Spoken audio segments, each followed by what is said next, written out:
Hey guys, I'm Danny. Dan asked me to share about my trip to Nicaragua. If you guys don't know, I'm the youth intern here.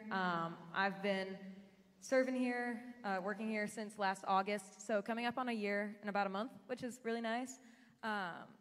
So last year, I was blessed with the opportunity to go down to Nicaragua with the Baptist College Ministries.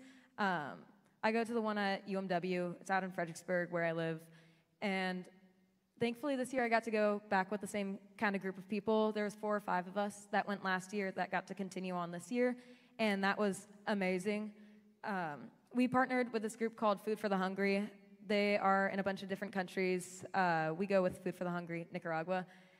So what Food for the Hungry does is they have a bunch of different communities that they serve. I believe Food for the Hungry, Nicaragua, they have 3 big areas, and they serve over 700 communities within those areas.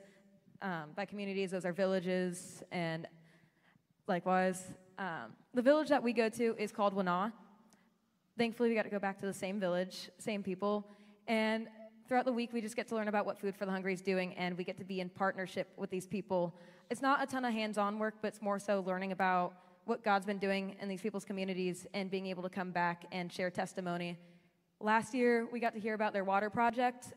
Last year, it took about 22 hours for them to fill their tank of water for the village, and they've been working hard to improve their water tank, and now it only takes about 8 hours, and they feed into another community. So not only is Wana helping bring water to their community, they are serving other communities just because they want to help out and see their communities grow and flourish. I got to see a lot of my girls from last year and continue to build those relationships. I'm pretty close to some of the middle school girls there. I love serving with youth, if that isn't obvious. I found out this year that one of my favorite girls from last year, she's a twin, and I didn't know that. And so they both come up to me our first day back. I'm like, I had no idea you guys were twins. Last year, I never saw them in the same room together or anything. And so I was like, guys, I feel so bad. I didn't know there was 2 of you. I'm like, I don't know how many times I called one of you guys the other name. But yeah, throughout the week, we just got to play soccer with the kids. We got to try to teach them some English. We made salvation bracelets with them. Got to serve lunch with the kids one day. Played a lot of soccer down there. I got smoked, but it was fun. And I got to continue on another one of my relationships. His name's Roger. He's about 21, 22 years old. He's the youth pastor down in Wana, and he also helps out with worship ministry. And I was like, dude, we are the same person. I have him on Instagram and everything, but just being able to talk to these people and continue to build these relationships, like their heart for God is so strong, and the community they have down there, you won't find anything like that in the States. And it's always weird coming back because you're just so close to everyone throughout the week, and coming back, like, it's not the same in the States. Like, we're so quick-paced and everything. We're so in a hurry and so caught up in our own senses. Meanwhile, all they want to do is serve each other down there.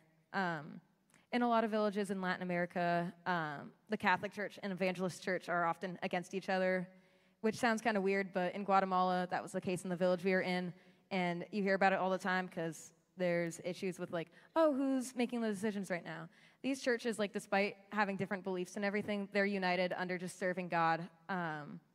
They just want to do whatever they can to improve their village and their community. They have a savings group, and it just keeps growing each year. They're at the point where they have to deny people from joining the savings group because the community wants to put together money to help improve their economy and help create job opportunities and be able to help families out in need.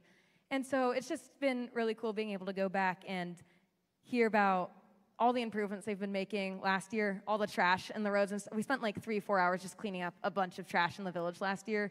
This year, thankfully, we did not have to do that. It's too hot outside to do that down there. But yeah, just their continual need and want to grow closer to God together.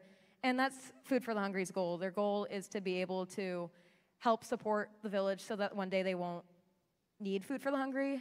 They plan to be out of Wana by 2028, so that gives us about 4 more years. And they just want them to rely on God fully, and that's what they've been doing, which is so amazing to see. And yeah, I just hope to be back again next year, and it's just been amazing seeing them grow and being able to see the same people and build those relationships. And hopefully I'll get to go back another year. But yeah.